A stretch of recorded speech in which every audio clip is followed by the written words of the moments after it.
I'm a mermaid, I'm a phoenix, I'm a magical queen.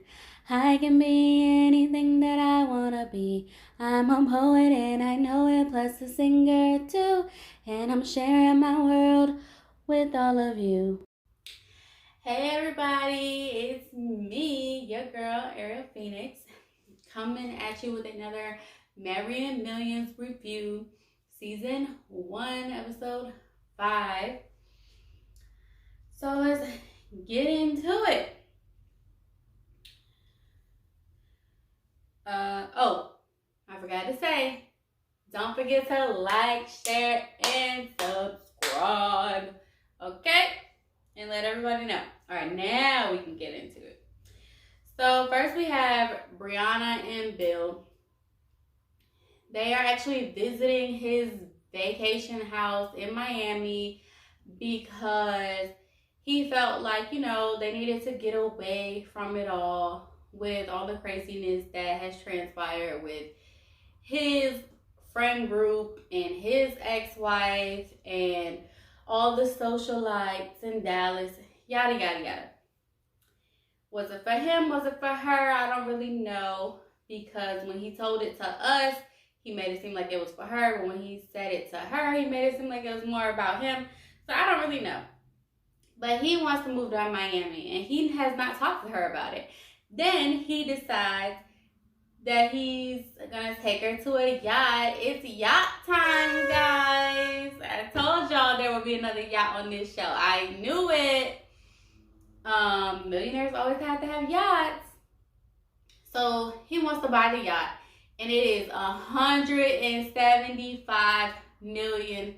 My mind was blown, because when I heard this, when I saw the yacht, yes, it is definitely nice, but I was not thinking it was that damn expensive. Like, come on now. I'm like, give me something better for that amount of money. But anyways, he decides that he's going to bring her on the yacht and then have the discussion with her, because for some reason he thinks that the yacht makes moving to Miami more exciting to her, more appealing to her. So it didn't go how I thought it was going to go. They're taking the tour of the yacht with the salesperson, and then boom, he just drops the mic, and he's like, we're moving. I said drops the mic, drops the bomb, and it's like, we're moving to Miami. There was no questions, no combo, and he did it in front of the salesperson. What? That's not how you have a conversation with somebody. That's not how you discuss a move. Like she said, that is a life-changing topic. It is a life-changing decision. It is a discussion, not we're doing this. I really wanted her to be more mad at him, and because she was mad, but I really wanted her to, give him the cold shoulder, really go off, so that he can know, no, this is not how you do things. Just because you are a millionaire and you seem to have the upper hand in our relationship because of that, doesn't mean you can control my life. I'm not just gonna jump when you say jump just because you are a millionaire. That's not how it works. But in the end, he did coax her. But she was really not wanting to do it at first. She has actually lived in Dallas, Texas her entire life. And her family and her are super, super close. she, says they have get-togethers on the regular. They don't do anything with or without each other. So, without each other. So, that part is the big deal for her. But part of why he was able to coax her was because he did say, we can get on a plane and visit whenever you want. They can come and stay with us. There's a ton of guest rooms. So yeah, he coaxed her. But I really wish she would have, even once she decided in her head, oh, this sounds nice, hold out a little longer, just so that he can understand. It really upset me. The salesperson was uncomfortable. Like, he was like, I'm going to go. Like, y'all can have this conversation without me. He's like, no, save me. I'm like, I get it, because that's how I would have felt. So then we have Jen T and Brian. And apparently, he has been ignoring her since the party. And I don't like that. I felt like, despite how upset I was at how she reacted to his gifts, you know, the whole biting on the necklace to see if it's real in front of everybody at the party, that I hated. I disliked it. It was disrespectful. But in spite of that, he don't need to be ignoring her for days on end. Like, y'all are adults. Y'all are in a relationship. If there was something that you felt uncomfortable with, y'all could have had a conversation. For sure. Because obviously there were parts where y'all were both wrong anyway. And like, yeah. Like, why are you ignoring her? Be a man, be grown. You know what I'm saying? So she ends up popping up at his house since she hasn't heard from him. Now that she knows where he lives, she can just do that. And I don't care for how the conversation went. Like I just said, they both did things that weren't okay, that could hurt the other person's feelings, that was disrespectful, that was hurtful, whatever you want to call it. But they both had some wrongs and they both had some rights. Therefore, I didn't like how the conversation was so one-sided. She came up there thinking, oh, I'm going to talk to him. He's been ignoring me. I don't like how he acted in the party. And in 5 seconds, he flipped the script on her ass. And next thing I know, she's apologizing left and right. She apologized literally multiple times in that conversation. But I didn't see him apologizing. And it made it seem like it was all her fault. Like she was the only one who did any wrong. He literally says towards the end of the conversation, you're a lot of work, but you're worth it. Like, what kind of shit is that? You're a lot of work. Like, it made me so mad. But they made their peace nonetheless. Later on, she booked them a massage. And they enjoyed it. He was like moaning during his massage. He never had, you know, a professional massage before, and whatnot. So, you know, it was like comedic relief or whatever. But I was just like, okay. And then after that, they discussed kids. And he does, you know, admit that he feels some type of way. Like, he says he's ready and he wants kids. But he feels some type of way because he knows he's not where he's at financially to be able to, needs to be financially to be able to take care of kids and, you know, whatnot, because they ain't cheap. And that's from experience, okay? But, you know, he feels some type of way about it, and she is financially capable. And she reminds him of that, like, it's not an issue money-wise. Like, we got it. I got it. But, you know, deep down, it still is something that is bothering him. But nonetheless, he says, you know what? We can start making babies right now. So they agree that they're going to start trying soon. Am I skipping a page? I am not. Okay. So then we have Sean and Megan. And I'm going to sip my drink real quick before I get into it. It's not a drink, it's a shake. I don't know why I said drink. Sean and Megan. They are visiting her parents. And her parents are actually super excited about the wedding, of course. Why wouldn't they be? And, I mean, like, that's a natural reaction, is, you know, as long as you don't dislike the person. And she, like, has to go upstairs or into another room, whatever, to put the, I do not remember that child's name. What is their child's name? I don't know. But she has to go put the child, their baby, not really baby, to sleep for his nap. And while she does that, he stays and he talks with the parents.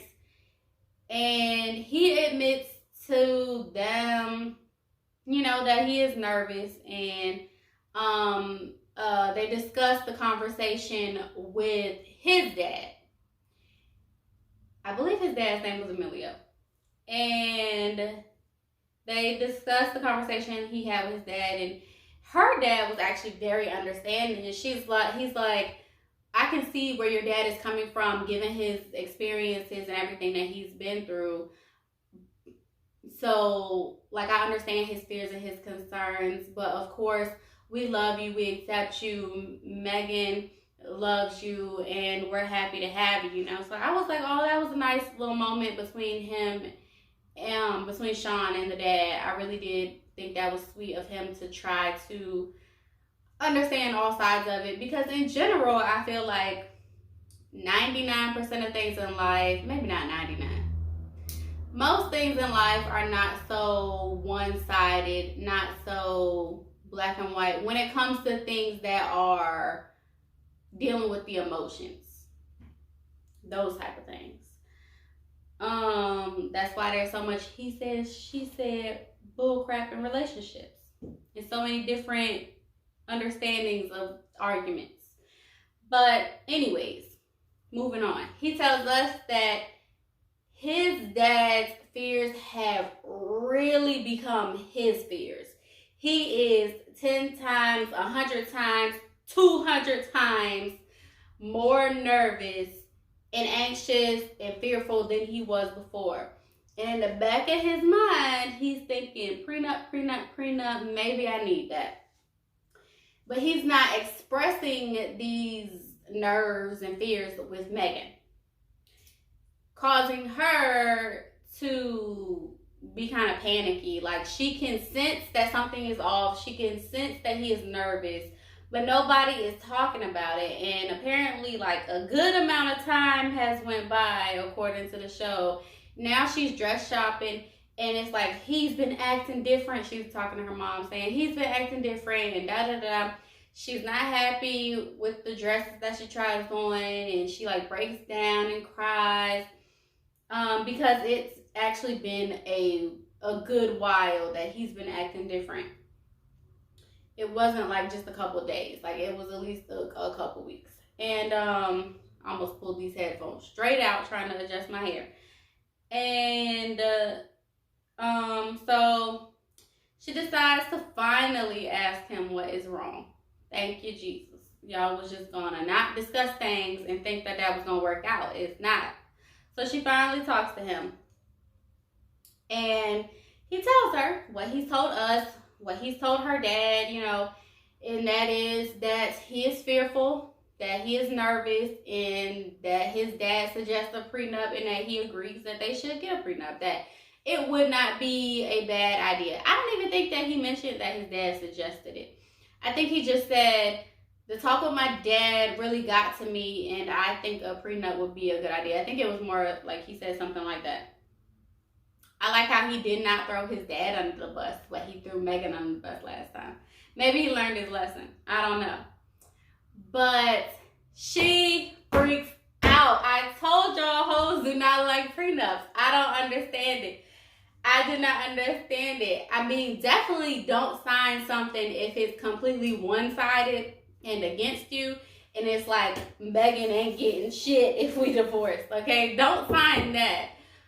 But she was livid. She's like, a prenup means you don't love me, you don't trust me, means you think I'm gonna take all your money, you're treating our marriage like a business, and it's not a business, and how could you? You know, like, she automatically is like, I'm not gonna steal your money, like, get over it, we're not getting a prenup, basically. And it was just like, I don't know. I disagree. I feel like, why is your reaction so strong? You know what I'm saying? She's like, we've been together for 5 years. Like, how could you? And I think if you know your shit is forever, and that's what he needs, and you know his background, like, you know where it's coming from. It wasn't like out of nowhere. It wasn't, oh, I just don't trust you. I think you're out for my money. Sign this prenup. It's a childhood trauma. It's his father's trauma. His whole freaking family has that trauma. It is so embedded in them that you can tell that it's a trauma through the TV for all of them. So why can't you, as his wife, just say, you know what? Well, future wife, just say, you know what? I know who I am. I know my character. I know how much I love you. I know this is real and forever, but I see your anxiety. I see your pain. I see your traumas. So I'm going to sign the prenup as long as we agree on the terms together and it benefits me and you. If you can do that for me, I can do that for you. Point blank, period. It's not that serious. It's not that serious. I got really hyped. I don't know why. Let's go to the next couple, because that's where it left off, with her being like, hell no. So Rosie and Drew.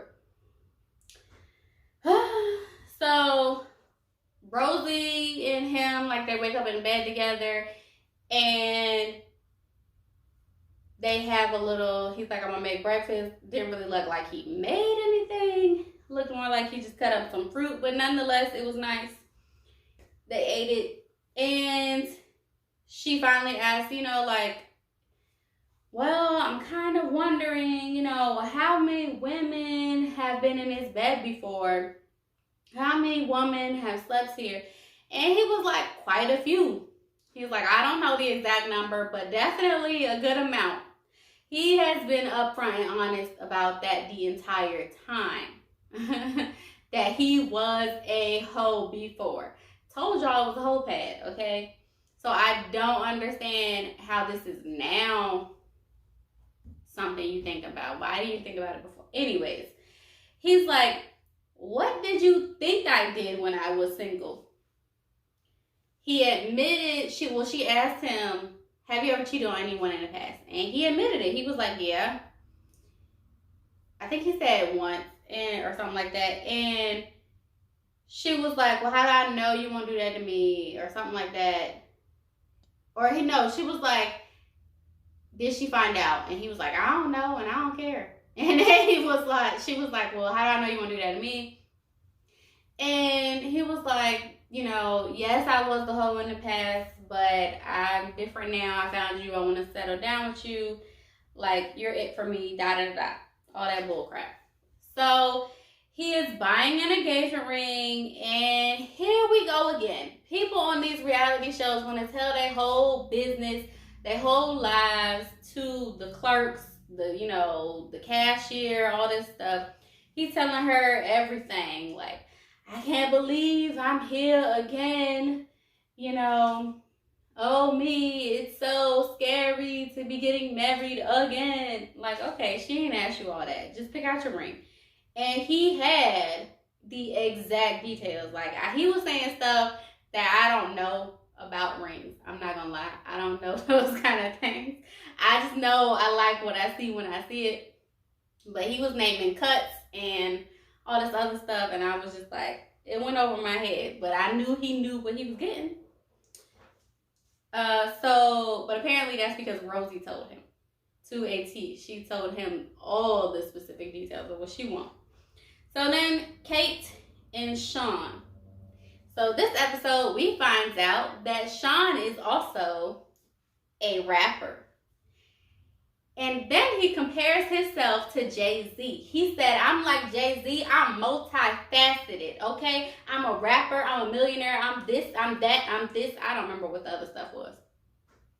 Then they asked her, well, who would you compare him to? Like, what famous rapper would you compare him to? She said Drake, y'all. She said Drake. Both of them is delusional, okay? Both of them delusional. Then he has a performance. It's some kind of, like, I think they said it was the New Year's party, I think. And it's like some type of big deal where they live. And it's every single year. And this year he got a chance to perform. And there actually was a nice size party, a nice little shindig, whatever. But he starts his performance out by throwing fake money in a money gun. First of all, what? Who does that? Like why? First of all, it wasn't even the moment to really do that, okay? Like, he was a little already hyped before everybody else in the crowd was, so it made it seem like they didn't like him. When they showed us some later footage of him actually performing, it seemed like everybody was enjoying it. But it's just like, it was a little too much, too soon. But second of all, and this is the most important part, why are you throwing fake money? Why are you throwing fake money? Like, I cannot. Even broke rappers throw real money. Like, it be ones, but they be real. Like, I was just like, you gonna make it rain with some fake money? And it didn't even look like Monopoly money. It was like, I don't know, like maybe he went and printed it out, made it himself. Like, come use your Sean Bucks later to get some pictures. I don't freaking know. But I was like, why? Like, you're making yourself look stupid. And it's making me question how much money you really have. Like, are you just cheap or are you not actually a millionaire? Like, make it make sense. Make it make sense, okay? But if I'm being honest, his song won't bad. His performance won't bad. I really enjoyed it. From what they showed, it was a good song once it got going. But it was hard to get past the stuff that came before the performance, y'all. And actually, that was it, okay? That was it. So I'm gonna drink my shake again.